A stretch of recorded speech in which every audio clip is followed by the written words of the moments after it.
and welcome. Welcome to Engaged Citizens of Columbia County. I'm Sherry Ryan, your host, and tonight we have a special live interview. I'm really looking forward to this as it involves a lot of people in our community and a lot of people who are interested in this situation. Most likely you guys have heard of the young woman, Sarah Zuber, who was found deceased on the side of the road of Neer City Road in Rainier, Oregon, just 350 feet from her house. And this was on March 13th of 2019. So we're coming on just about 4 years. And this case, you guys, has remained unsolved. It is still a mystery as to what happened, what the timeline is, etc. And we're going to bring some clarity to that tonight. So we have with us the Justice for Sarah Zuber team, and is comprised of a few people. And tonight I'm going to let them introduce themselves, and then we will answer some questions after we go over some of our questions that we have. But please feel free to chat in.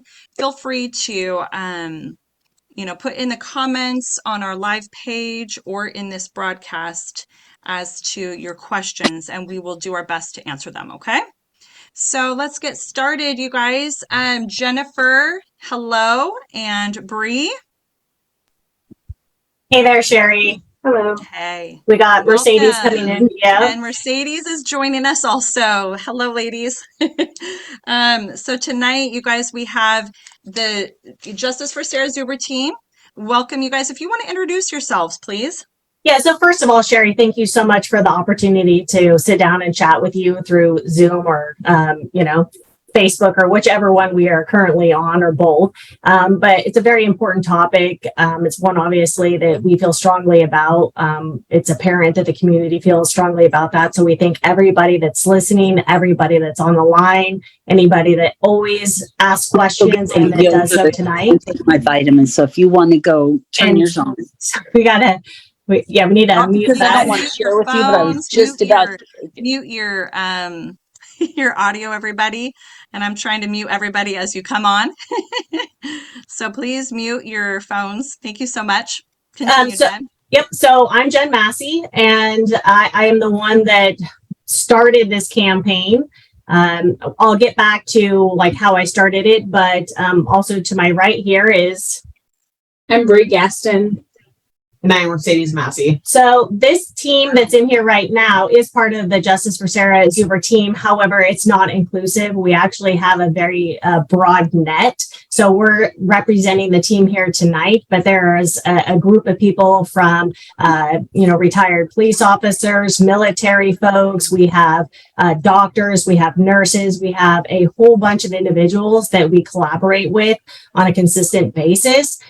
So this is just a small representation of the actual team itself. But we're really happy to be here today and excited to, talk to anybody that has any questions for us. Wonderful. Thank you so much. My goodness, you guys, you've done such an amazing job so far. The things that I have witnessed in our community and the things that you guys have put out, such a dynamic team. So thank you guys. Thank you for what you're doing.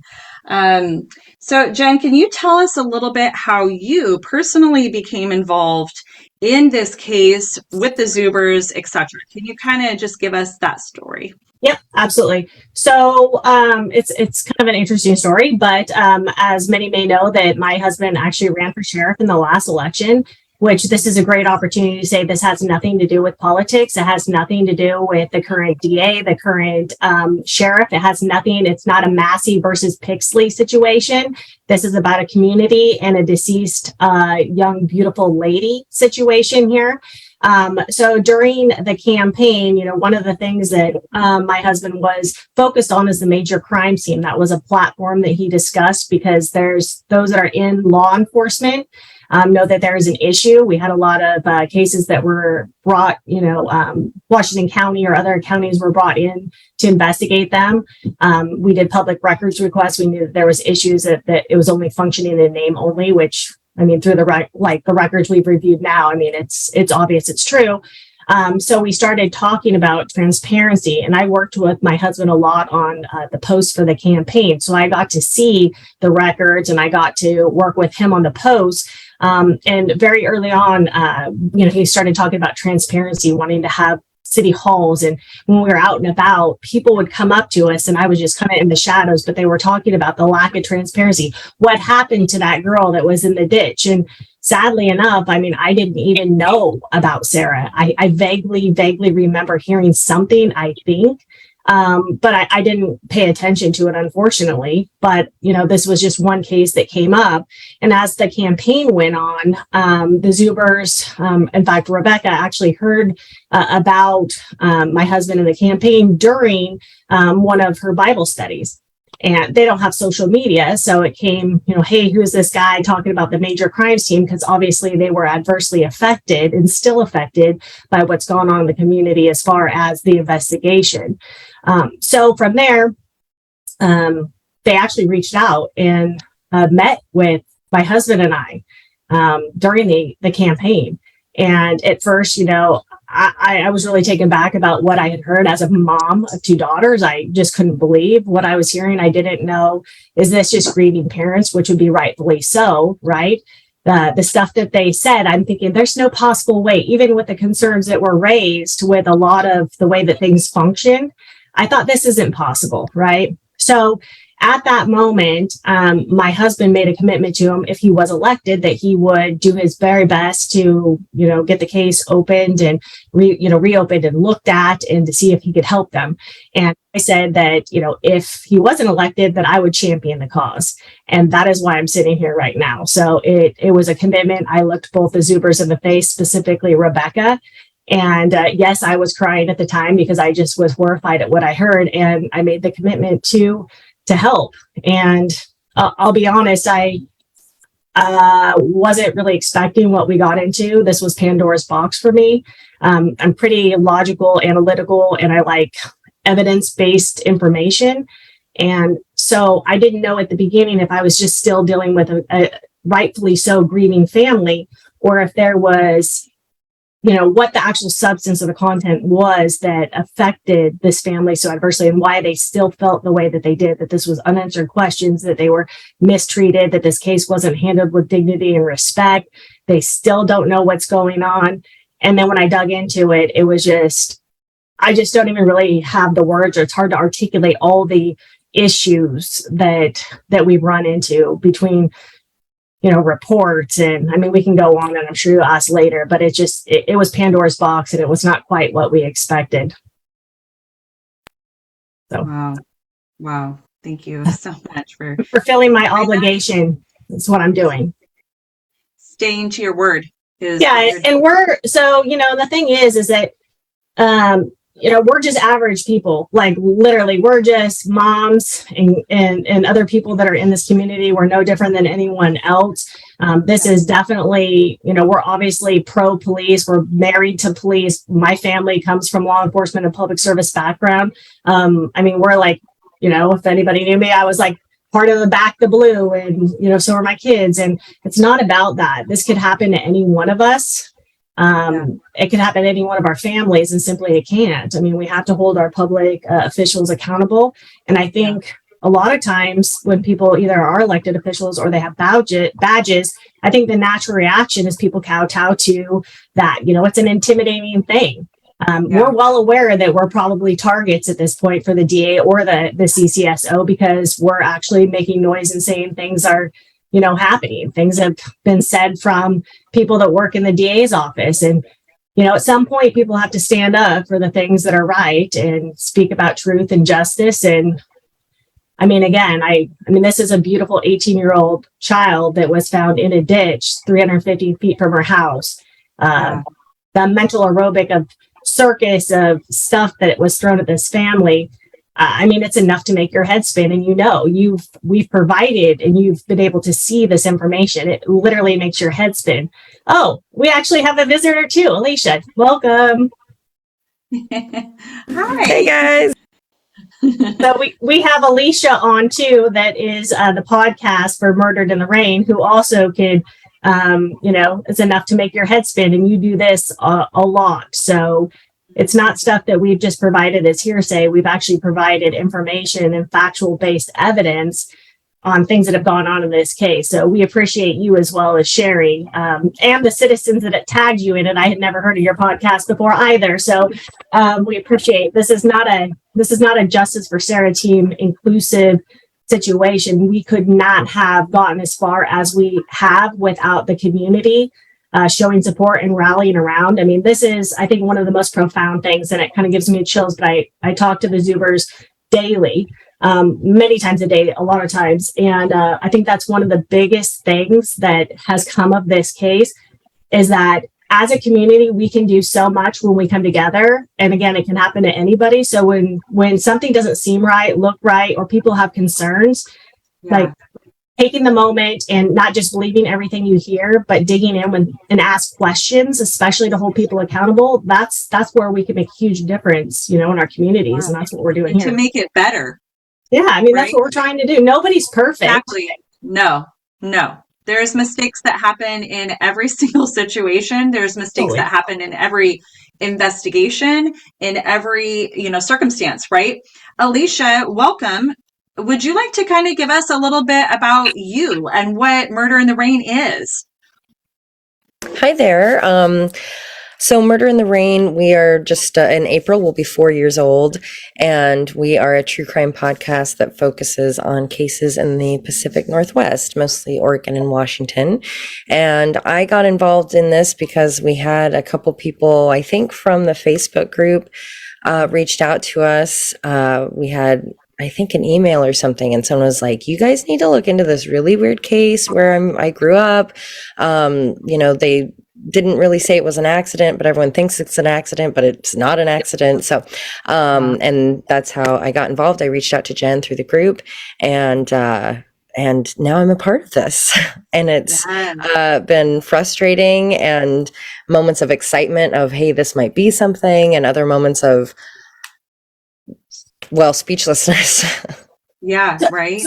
So Alicia, a couple things. One, if you could possibly let the group know what to expect coming from what you've been working on. And then also, without giving any details, you have actually done some of the same things that Sherry has done on validating some of our concerns that have come up, as far as, I don't know, I think we're at 16 people that have never been interviewed to our knowledge on this case that could be persons of interest. And you yourself have done some research on that as well, without obviously naming names and stuff, but right. Yeah. So, I'm waiting to do an episode because, and I'm sure you'll get into that in a little bit, of things that we're waiting on. But there's certainly enough there to cover this story and to talk about Sarah. I'm waiting to do a full episode until we have a couple more answers of things so that we know what we're asking for from people. When we can, I like to have calls of action.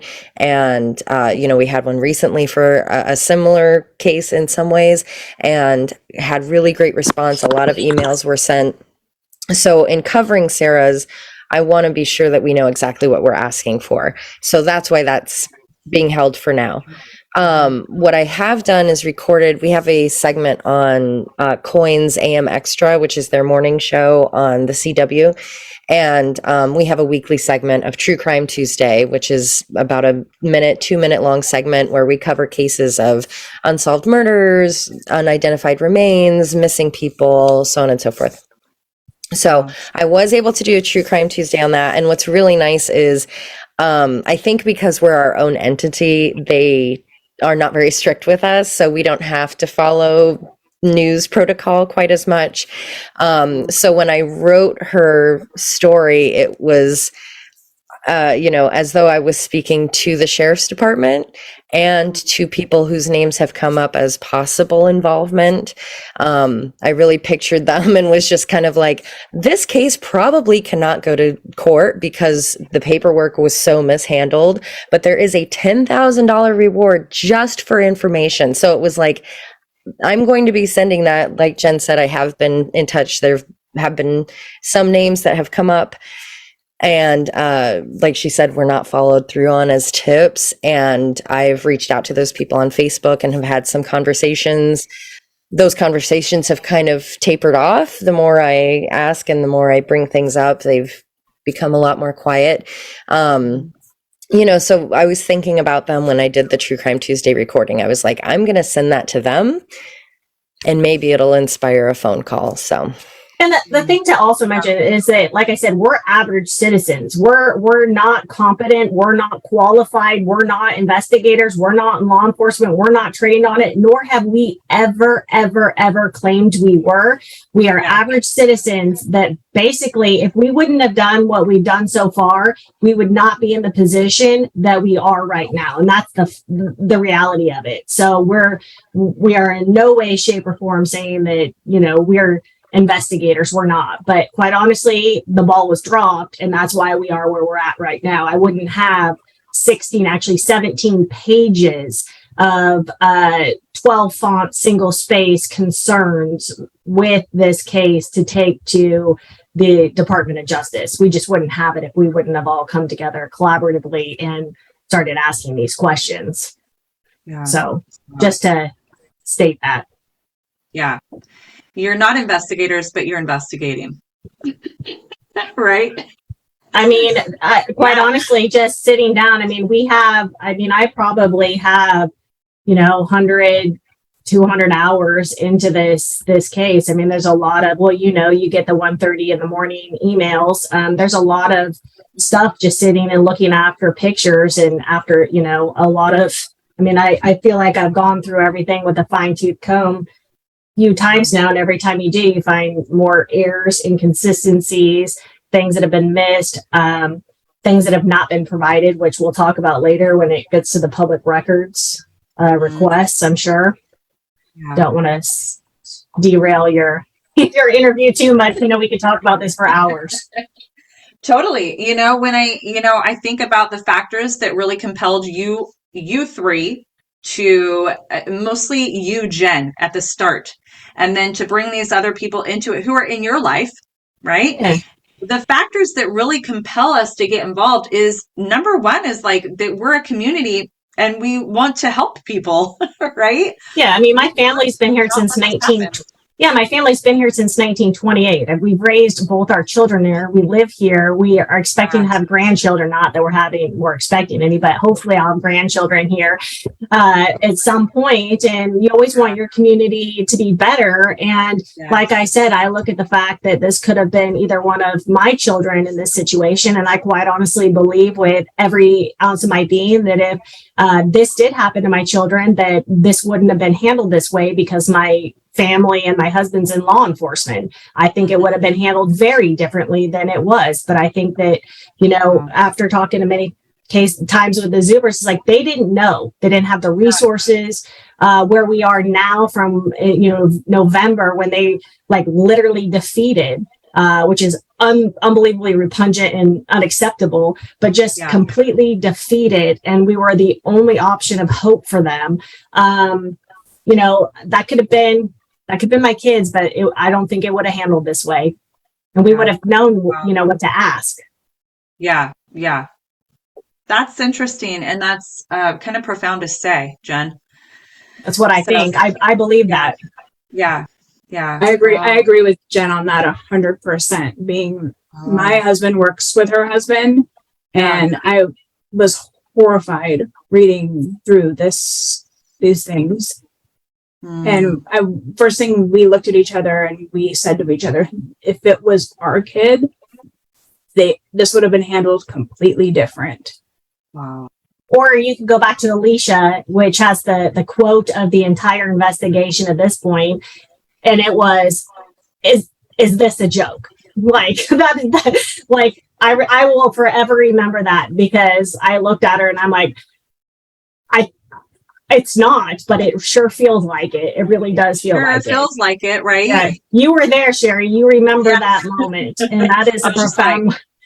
Yeah, it's Looking at the things that you were showing us, because you know what? That's how I operate. I operate engaged citizens of Columbia County on facts. Yep. I want to know. I don't want to say, this is speculation, or maybe this happened, or maybe it happened this way and this could have happened. No, I want to have you show me exactly what you're talking about. I want you to show it to me. I want to see it with my own eyes.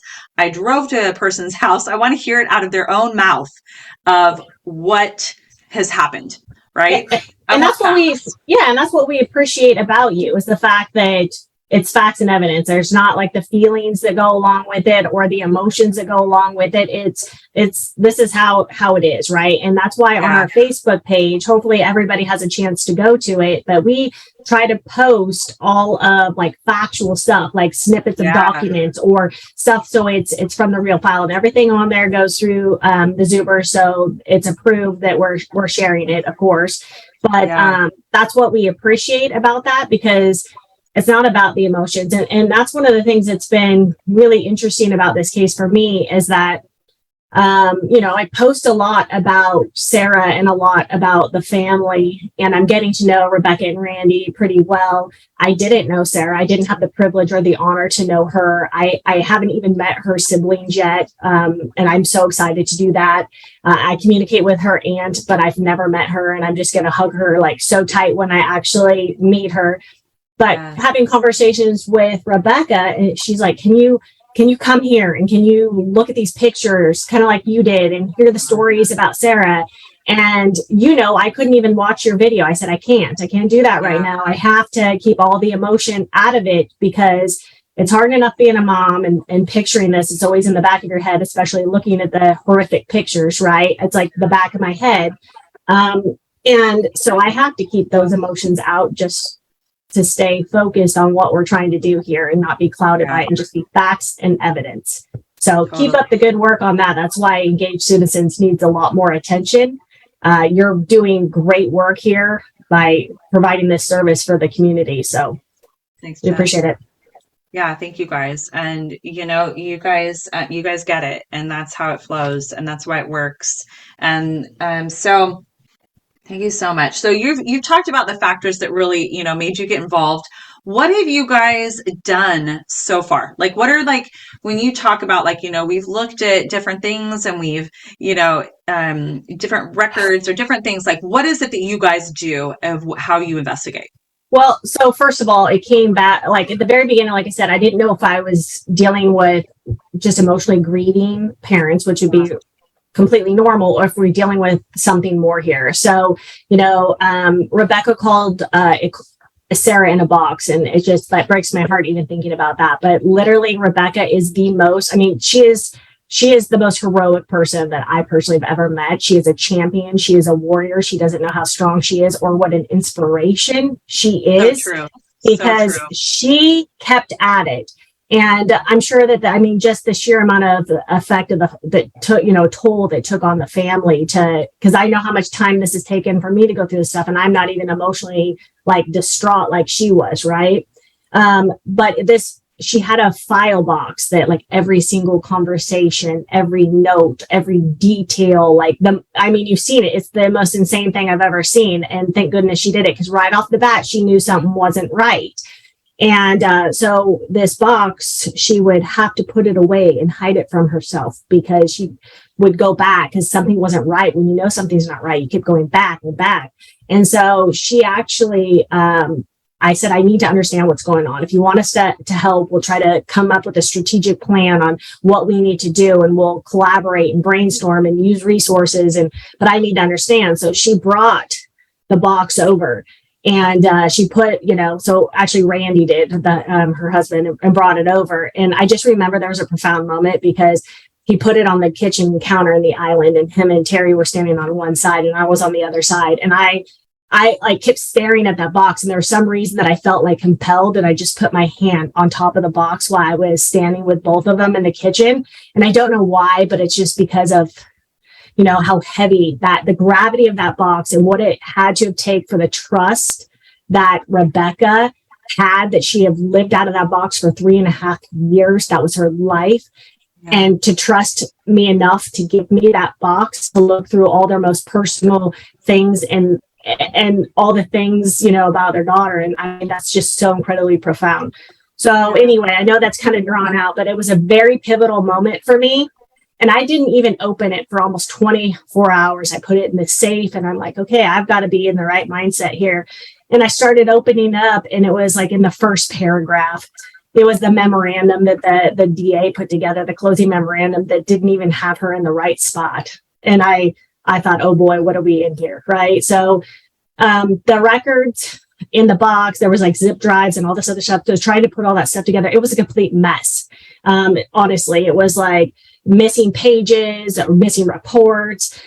So the first part of this whole thing was just printing things out and trying to put it in sequential order.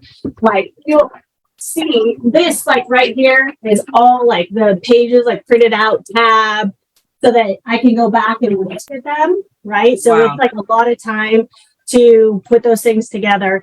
And then putting through the reports. I mean, even when Rebecca first got the zip drive, like I said before, just the horrifying things, the lack of dignity and respect. They just gave her the file, the DA, that had pictures of her daughter's autopsy on it. I remember that. That's when the only time she started crying at the first time I met them. And so I was, you know, that took a whole nother mindset to have to go through all those things. Then looking at all the reports and starting making notes. Well, where is this? Why isn't this report here? Where is this interview? Why isn't that located there? Where is this stuff? And that's when we first got the real big glimpse of, okay, we can get all this stuff together, have this stuff printed out, put it in chronological order. Why do these reports not match? Why are all these dates wrong? Why are the names wrong? And that's where now then we were like, what is going on with these records? Why are they not here? Which is, again, that's like the FOIA failure completely that this family went through, and we still don't have all the records. Okay. So long story short, we put all of those together and started going through and saying, does this make logical sense to a layman? Does this make logical sense? And then the stuff we started putting together, we like started casting the net to individuals that we trusted, that the Zubers gave us permission to ask questions, medical people, you know, and really kind of putting things together. And the things don't add up. You can have a puzzle and you can try to put the puzzle pieces together. If they don't fit, you can't make them fit, right? And that's the problem here. They don't fit.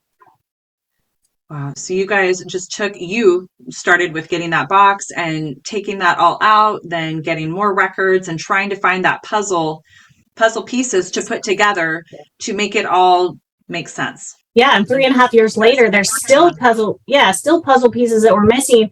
And like the public records are the bane of my existence right now. Like that is something that's really one of my top issues that we'll get into more. But you know, we're still getting records. And we even got records after the family begged. I think there's 34 times that they've asked for records, 4 times officially.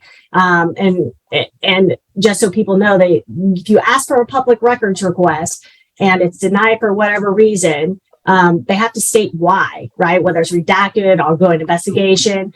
In this case, their last record request said, it's my understanding that you are in contact with the DA and the sheriff, so we're going to go ahead and close this request. They still don't have the records. Nothing was redacted. Now we know that the DA purposely withheld records, which we're really baffled by that. If it was deemed an accident, why would you withhold any records whatsoever? So that's an issue. But we had a citizen give us records, and they know who they are, so thank you very much from the bottom of my heart. Thank you. That had over 200 pictures that the family never had. And these were pictures of specific things that we could not figure out what it was, because the actual pictures we got from the CCSO were like these tiny thumbnails you couldn't zoom in. And then all of a sudden I was like, whoa! So 3.5 years you get records, and they're still coming in. Wow.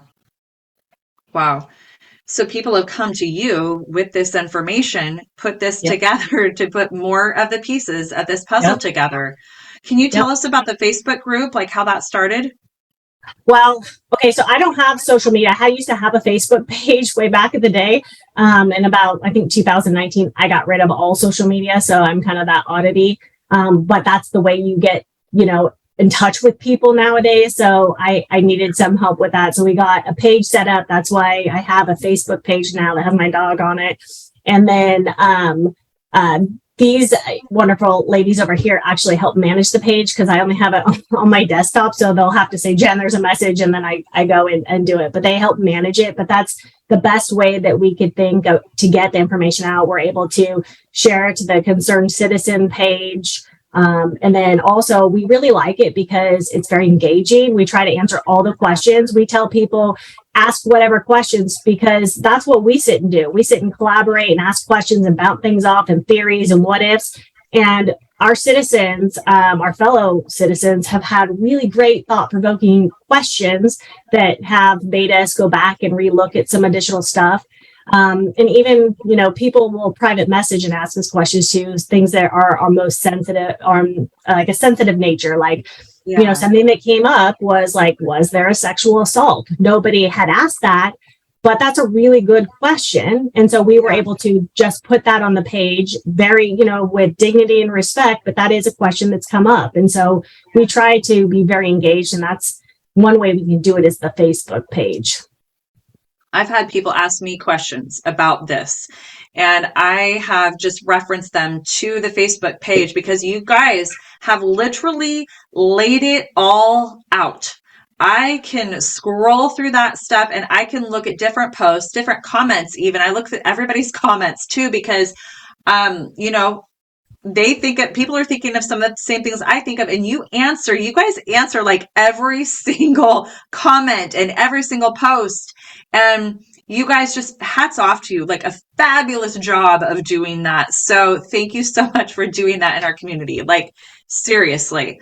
And social media, you guys, Jen, I totally wish I could be like you and not be on it before this. But is such a good tool when used correctly. Right. We're getting quite a few requests to, there's, one of the things that have come up is there's a lot of people that have come now out of the woodwork like, hey, yeah, I got a case here that's not right either. I mean, one of the ones we posted about today it's another one that's just pretty shocking of an individual that, and we won't derail too much, but that's been missing for almost 15 months in Clascanine. And the individual has not gotten really any help at all from the CCSO. And there's more like this. And, so we're really hyper focused on where we're at right now because we are getting to a point where, we're hoping that we may be able to turn this over. But we have gotten requests to do some other page where it's more interactive for more open cases or concerned cases, so that they can get looked at as well. Totally. Seems like some things have been maybe shabbily done and swept it on the rug, or just not a lot of effort has been done, or people didn't, put the effort out. I'm not exactly sure what the reason is, but it's subpar, it appears. Yeah. You guys have done so much. What are you guys currently working on? What are the things that are in front of you guys right now? So right now, I do have an appointment set up with the Department of Justice. I'm going to be meeting with a special agent. And I will say that is a direct reflection of, the work we did on the Facebook page. But when we called the action, the community members, they did that. That's what needs to happen. And they started writing letters that this needs to be reviewed. This needs to be looked at. To the DA. And that's why we are, and I give him kudos for actually moving forward on it. I think that he heard the community's voices. I still don't think he's done right by the community, or specifically the Zubers or Sarah, actually, because Sarah has a voice here. And in fact, we represent Sarah's voice. And so I don't, that's tough. Anyway, so it's because of everybody's effort and rallying around and really making enough noise that we made a difference. And I can't stay strongly enough that this is where we need to do this anytime something is not right. It's not just the Zubers, it's anybody or any situation that something doesn't seem right. So I have an appointment with a special agent. That 17-page document that I was talking about, I'm going to be able to go through that with this individual to highlight the things that we feel that need to be looked at that were erroneous or dereliction of duties. And then hopefully we'll get something. To be clear, there's a huge miscommunication, it seems like, still, because the Department of Justice special agent stated that the case is just being reviewed. But our DA says that the case is reopened. And I can't help but to think it's because he doesn't want to give us the rest of the public records that he purposely withheld.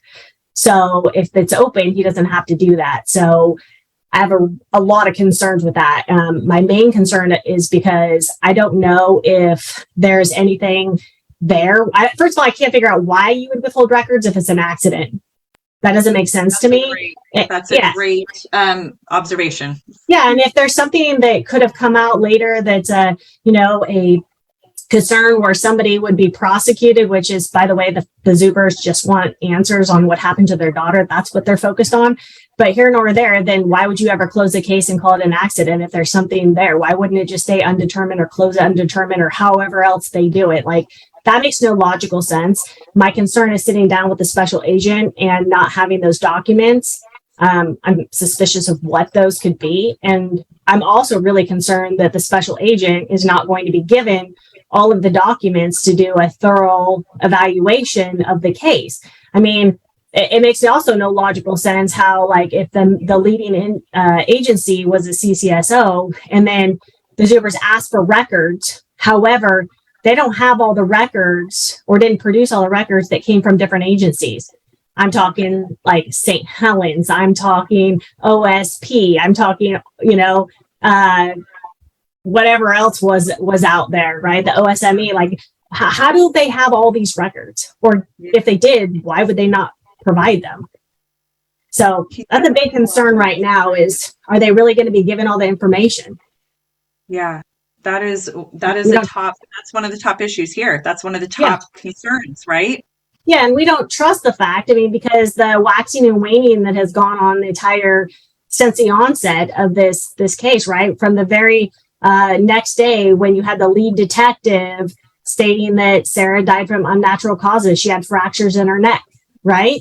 So you have that, you have it in the interviews. We've sent you all that stuff, that it's like all the, and there's so many different places to that, then it changes. And then, we have records from the OSME where the DA is stating already from the beginning, I don't believe this is homicidal violence. And why would you even say something? Don't you let facts and evidence get you to where you're at? Why would you already state your opinion to an ME?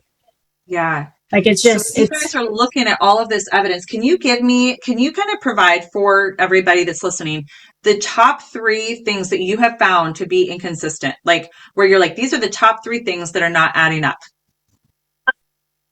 Oh, oof.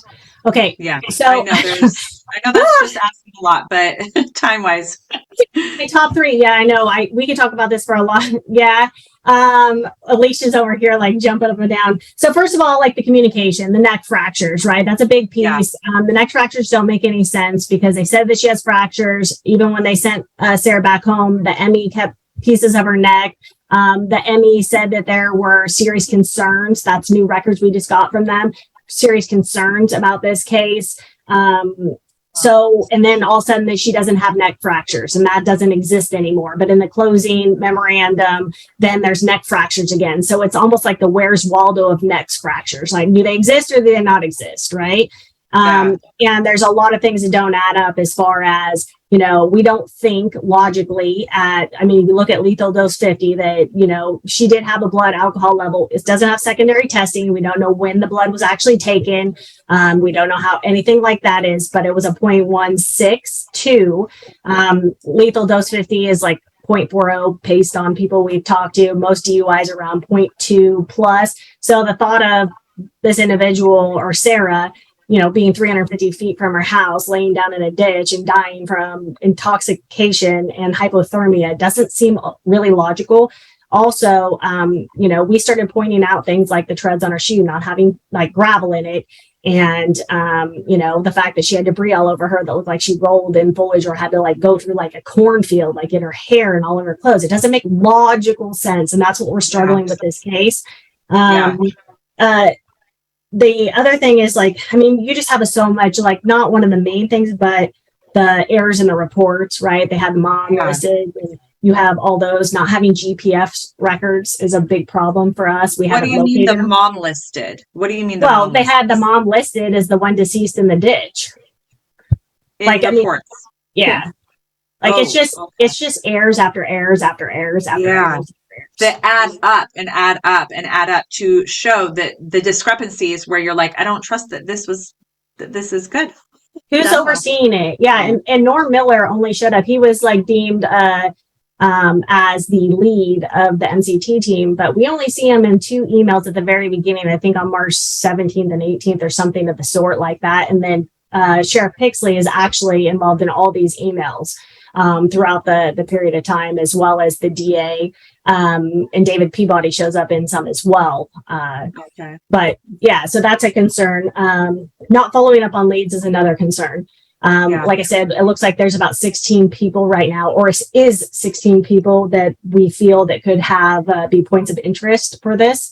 Plus, obviously, you are well aware of some significant leads that were called in that we cannot find any records whatsoever. And you confirmed that this person was never called back or contacted by the CCSO. So that's also a major concern. Yeah. And then the last thing is the public records. I mean, it goes with the communication, but it's like the whole thing has been a mess. That's a place that needs to be improved immediately with the CCSO on providing records that are comprehensive and that you can actually get. We still don't have all the records. And like I said, I think the Zubers asked 34 times and 4 official requests still not provided, nor were the last time anything redacted or denied. That's a huge issue because if you're, the family hasn't been communicated with. Anytime any of these things changed, they really weren't contacted. And our DA did come out publicly in an article, I think it was in the Spotlight or the Chronicle, I can't recall now, and said that he failed the family by not communicating. How do you think like the family is supposed to react when she has a broken neck, then doesn't have a broken neck, then like she's, it's not homicidal violence, but it's homicidal violence. And then you have, all this stuff that's back and forth. They get several death certificates that with no explanation just show up in the mail. Wow. Wow. So, I mean, and as the mom's Rebecca's trying to go through this and these records, they're missing pages and they don't make sense and they're incorrect and wrong names. And like, I'll jump into something that really stood out to me was the integrity of the crime scene. Nothing is taped off. There's random citizens walking through the crime scene right next to her body. It's raining. They put up a tent for them to stand under while she's getting rained on. That's washing away evidence, trace evidence. No crime lab was called out from OSP. Like trace evidence is really important, and we can't go back and gather that evidence now. It's how do you go back and get evidence that's no longer there? Yeah. And I think that's a really good point, Bree, because also that ties into the ME. Like we're in a situation right now that we've, like I said on our Facebook page, we've had to have that uncomfortable conversation about possibly exhuming Sarah's body because it may be a mission critical situation because they didn't take more than 3 pictures of her body. And so, And was she in the body bag? She was. Yes, she was. They took the pictures. Yeah, exactly. And they, the thing is that when it first came in, the note from the ME was vehicular versus homicidal violence. And so there was an indication all over the place that she possibly was hit, most likely accidentally. And they didn't take any pictures of her body. Now we have 2 separate MEs that have looked at the autopsy pictures and both are suspect that she had a broken pelvis. So now what do you do, right? You had one bite of the apple to take these pictures, and why wouldn't you? Every retired detective we spoke to so far says, I stand there and make sure that they take pictures from feet to head. Why wouldn't you if you have it right there? Yeah. It makes no sense. Wow. And I'm in medical, and I know you need multiple views of a neck to determine injuries. And just looking at the x-ray pictures, the fact that they took him in a body bag, it's inexcusable. Yeah. There's so much that could have been missed. Yeah. Yeah. The sad part is, Sherry, is that we've been on this for 45 minutes on this call. And it's Yeah. like, this doesn't even scratch the tip of the iceberg. The stuff we put on Yeah. our social media page doesn't scratch the tip of the iceberg. You know that. You've seen just it's like, it's very overwhelming sometimes because of the amount of information. And there's just so many problems that it's riddled with, right? And you don't have to be trained in law enforcement or detective to see it. It's like, where do you start and what do you pick and choose? And that's really, was so challenging for Rebecca. And you know that from talking to her. It's like, how do you even, she was a solo individual, in a room trying to sort through this, trying to figure out what happened to our beautiful daughter. And she was by herself. Nobody was helping her. It shouldn't have been like that. She should have had people communicating with her, and she shouldn't have had to try to do detective work. Right. I've looked into different things about like advocates for families and who that contact is from, the CCSO, and how, like, whenever, let's say, my child, this happens to my child, I'm like, okay, I need like a liaison that helps me walk me through this, that helps me kind of holds my hand and speaks to all the people that are coming at me about, this is the ME and this is this and that. That is what I think we need in our community, done better. Yeah, and that's the other thing that if you saw, I think we did a post on it, the victim's advocate, right? So that was the other thing, is that, the family needed any type of grief counseling like anybody would, right? And so they were denied services as soon as Sarah's, when they deemed it an accident, even though this was like a complete mess, right? So they never got assistance from our county. No services, nothing. Is they this were literally acceptable, everybody? Like, I don't think that's acceptable. I don't think that is acceptable as a citizen. If my child was found deceased on the side of the road near my house or wherever or whatever happened, I don't think that that's acceptable. I think that we need to do better. I think that this is how things change. This is how things change, exactly what we're doing. And sometimes it takes a tragedy to shine the light on things that have not been done well. Maybe this is how it happens. Things are done and we have to have the light on them to show what is, to expose that. You guys, I would love to take comments from other people and questions if anybody has one. And one that we did have come in is about what is like a timeline of, that day and night and such. So to the best of our knowledge, the timeline's pretty simple. 9:31, she checked out of work. She was working at grocery outlet. 9:34, she's seen on video leaving work. She does appear to leave going west, so towards the Rainier Bridge. We don't know where she went. We can't find any records because we can't find any GPS, Facebook, Google, anything like that. And then she gets home. She's at home for like 30 minutes ish. And then she leaves from her house at 10:55 to go for a walk, which is a common practice that she'd go. She's very athletic. She's very fit. So she'd go for a walk. And then her phone dies at 11:32. And then she was found by her sister at 12:04 is when the call came in the next day. There is report. PM. PM. Yeah, and there is some reports. There's two different conflicting dates that at times that a bus driver may have seen her. 8:07, or I think I saw one that's 8:15, but was in denial. Like, you probably wouldn't think that you're going to see something like that. So that could be as well that somebody saw her at that time. So that's the timeline to the best we know. Yeah, that's a really bleak timeline. I'm saying very vague is the word I want to use, not bleak. Vague timeline as to anything that happened. We don't know if she was with anyone. We don't know if she left somewhere else, came back. For me to So stop on her way home. We don't know if she stopped on her way home anywhere. yeah. Is there an agency, this is a question that's coming in, is there an agency higher than our local DA's office that we can contact, email, and voice our concerns of the gross mishandling of this case?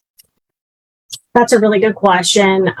So, I mean, you have the Department of Justice. That's where, we're at right now. We're dealing with a special agent. I believe that, and I'm not a professional in any of this stuff, by the way. I'm learning as I go with a lot of this stuff. Never had a need. Then you have the Attorney General, I believe you can contact. You have the Oregon State Bar if you have concerns about how it's been handled. On the law enforcement side, you have DPSST, so Department of Public Safety and Standards of Training, that you can contact as well. Maybe that's something, Sherry, that we could put together a list of resources and links on your page that people can contact. I think going forward, empowerment, knowledge is empowerment. And there's a lot of people that don't even have these, answers. I mean, like the Zubers thinking that they could just go to the CCSO and get all the records, which we're learning that that's not the case. You have to go to every single agency. Who's the DA's boss? Just curious, who oversees all of our DAs in this state? Do you guys know the answer to that? I believe, somebody can correct me if they're on here and they know, but I believe that is actually it's a specific niche that they're in. So they're actually a state representative, and I believe it's the governor. Okay. And I could be incorrect. That's my understanding. So that might be something we can also follow up on so that we can be 100% factual on that. Because that's what I think we need to do. Is we need to go to the big guns. We need to go. And I say that because, when I think of, keeping anyone accountable, keeping anyone with some guardrails about their behavior, their handling, their work, is that you go to their boss, you go to their supervisor, right? Yeah, I agree with you, Sherry. I think the hardest part here is I really feel like people should do the right thing. I mean, even still, we get this whole, in these emails that, because, now there's lawyers involved and it's, I want to do the right thing. Then do the right thing. Just do the right thing. Don't just say it. Integrity. Do the right thing by this family. It's okay. If errors are made, whatever, fine. Move on and do the right thing. Do what you can to right this ship and not just, where we're at right now, literally the Zuber said, turn the case over, please, to the MCT, which have Matt Smith and Dylan Gaston lead it. Because those, just so everybody has a backstory, when we were at lunch, Terry had made a comment to the Zuber, said, if anything happened to Jen or my girls, I would want those two people, I would want them investigating the case. And that is, as you know, that the Zubers are very religious, and that is something that they've been praying a lot about. That is what they requested. We didn't have to go through these hoops of going to the DOJ, and they didn't have all that extra mental anguish, but that's why we're at now. It's just consistent that. It's like a proverbial Band-Aid that keeps getting thrown at them and ripped off. It's they could have just done the right thing. If you have an MCT here that's so fantastic and functioning, then use it. Yeah, totally. It's seriously, it's irritating. Yeah. We have someone who wants to ask a question. Oh, am I ready?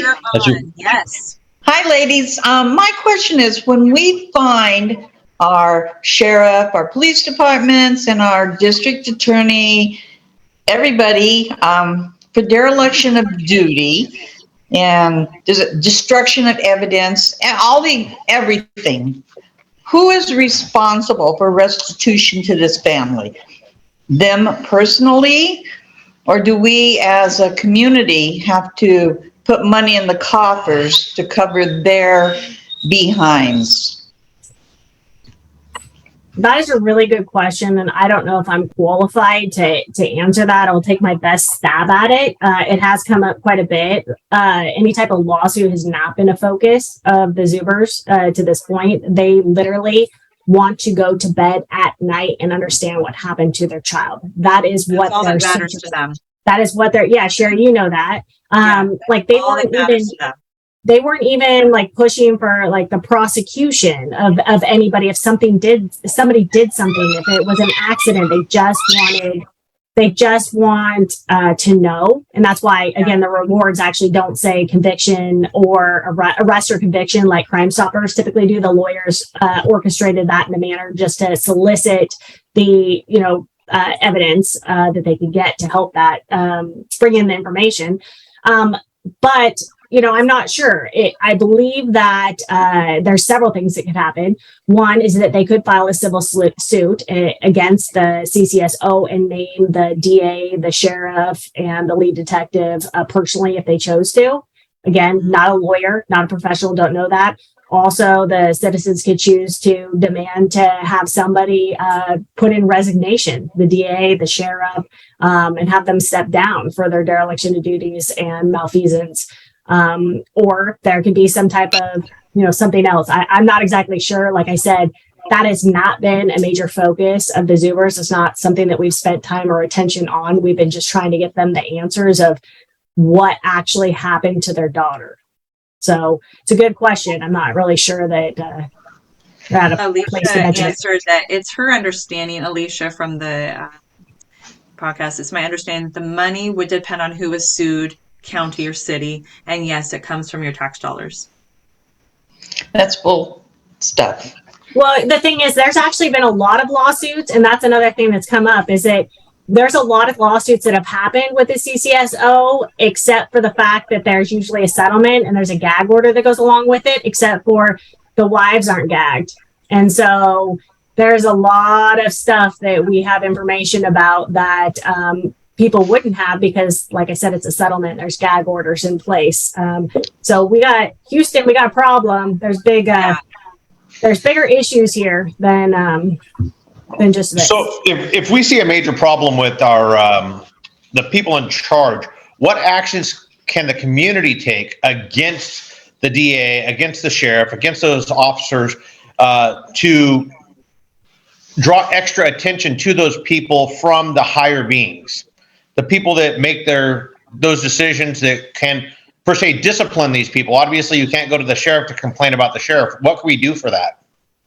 Yeah, I think I did my best to answer that a little bit earlier, which is going to DPSST, going to the Oregon State Bar. I think the governor, but the thing is that we can't go on feelings, right? If people have concerns about things, you have to, put together a well-articulated, evidence-based, factual document. I do know that there's some people in the county right now that are already working on a couple of things for DPSST.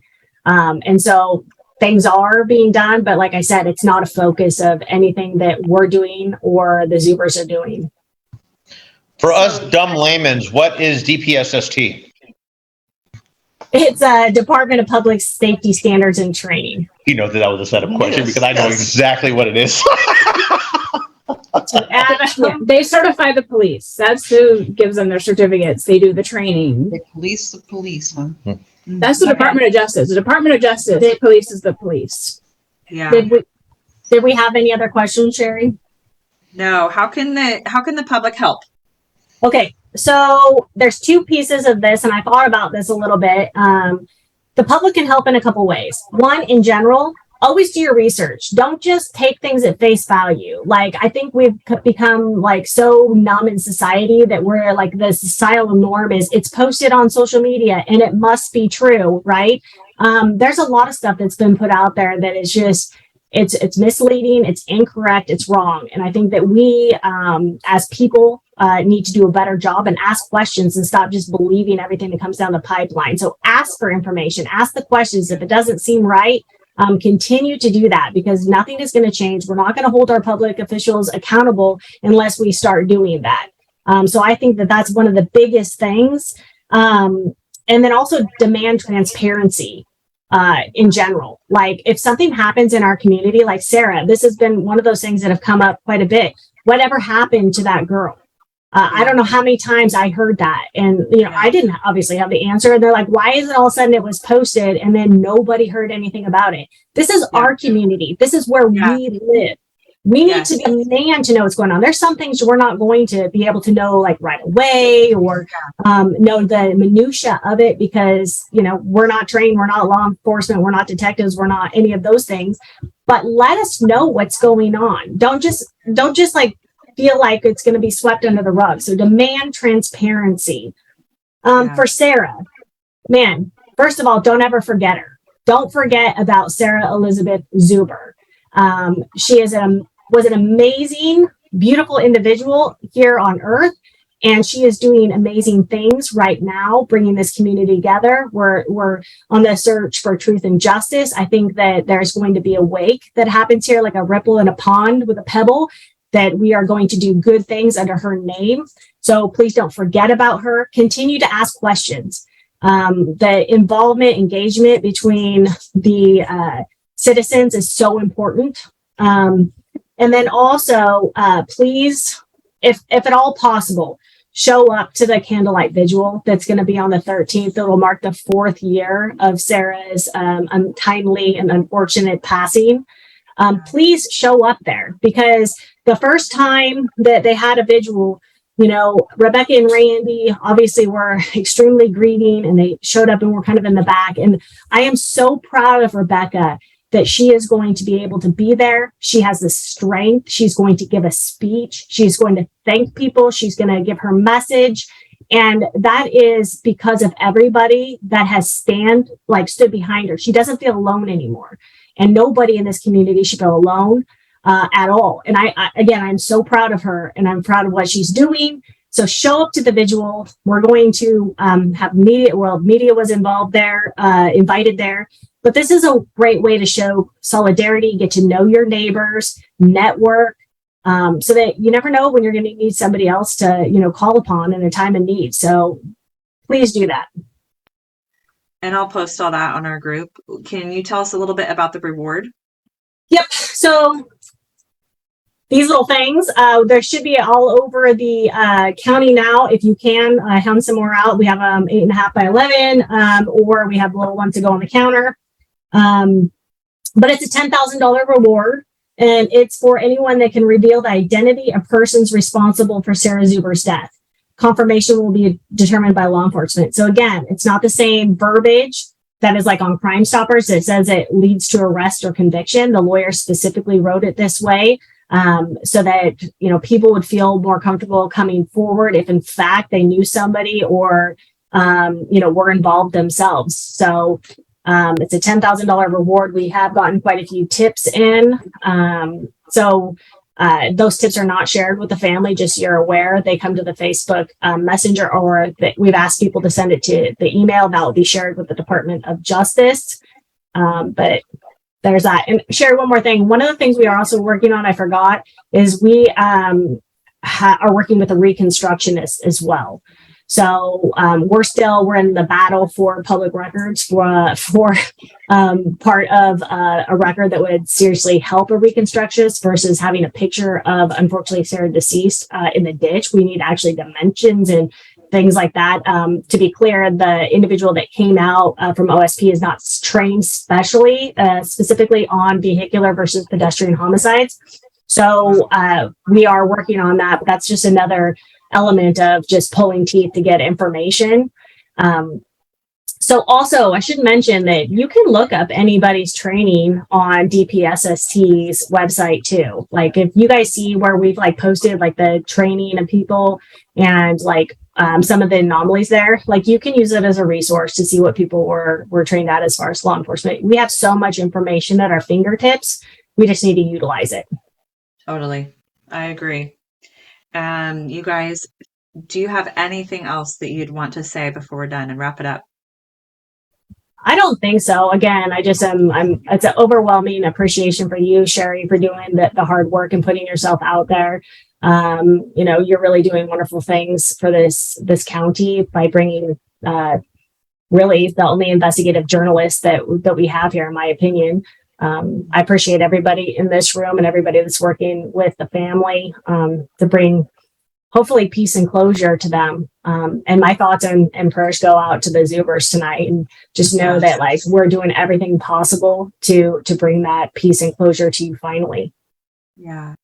Oh man. Amen to that. And thank you so much, ladies, and everybody that joined tonight, and your questions and your energy that you bring to this, and that we will find justice, we will find the truth, and that we will see justice for Sarah Zuber.